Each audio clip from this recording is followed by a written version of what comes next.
Israel-Iran war, electricity at 3, Armageddon at 90. What is enriched uranium? Explain. In a dramatic escalation, Israel last week targeted multiple high-security nuclear facilities across Iran, including the heavily fortified Natanz and Fordo uranium enrichment centers, as well as the uranium conversion site in Isfahan. While Iranian officials have been tight-lipped, intelligence sources suggest the attacks killed several prominent Iranian nuclear scientists and inflicted serious damage on core infrastructure. These sites are central to Iran's nuclear ambitions, and their impairment could deliver a major setback to the country's ability to develop a nuclear weapon. But the real alarm isn't just the strikes, it's what those sites were doing enriching uranium. And to understand the threat, it's essential to grasp the science behind uranium. Naturally found in the Earth, uranium primarily exists as two isotopes, uranium-238, which makes up 99.27, and uranium-235, a mere 0.72. The difference may seem trivial, but uranium-235 is the true nuclear powerhouse. When a neutron strikes a uranium-235 atom, it triggers a nuclear fission reaction, splitting the atom and releasing immense energy along with more neutrons. If unchecked, this chain reaction can cause a nuclear explosion. Controlled, it powers nuclear reactors that generate around 9 of the world's electricity. Nanon enrichment refers to increasing the concentration of uranium-235. Since it occurs in such small quantities naturally, scientists use ultra-advanced centrifuges to separate it from uranium-238. These machines spin uranium hexafluoride gas at incredibly high speeds.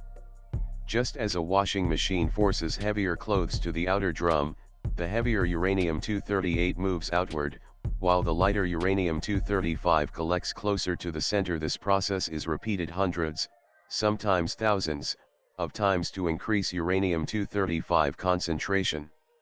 The higher the enrichment level, the closer the material is to being weapon-ready. Nanon most civilian nuclear reactors run on low-enriched uranium lead containing 35 uranium-235. This is considered safe under international norms. However, nuclear weapons require uranium enriched to around 90, what experts call weapons-grade uranium. Even enrichment to 20 crosses into risky territory, as it significantly reduces the technical hurdles to reaching bomb-grade material. Here's the catch. Enriching uranium from its natural level to 20 is the hardest part. Once that milestone is crossed, pushing to 60 or even 90 becomes technically much easier, especially for a country with sophisticated centrifuge technology. Nanon according to recent International Atomic Energy Agency IAEA assessments, Iran has already enriched uranium to levels as high as 60. That number, in isolation, is not enough for a bomb. But from a proliferation standpoint, it's terrifyingly close. Experts warn that moving from 60 to 90 is a relatively short leap, especially for a nation that has already mastered centrifuge design.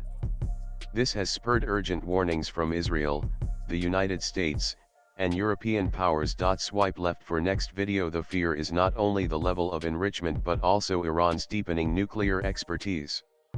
The centrifuge systems that enable uranium enrichment are among the most closely guarded technologies globally. The fact that Iran has come this far, and continues to expand its program despite sanctions and sabotage, indicates a level of scientific and engineering sophistication that few non-nuclear states possess. Israel's strikes may have delayed Iran's nuclear progress temporarily, but they also confirm what analysts have long suspected, that Iran is closer than ever to acquiring weapons-grade capabilities. Latest blogs.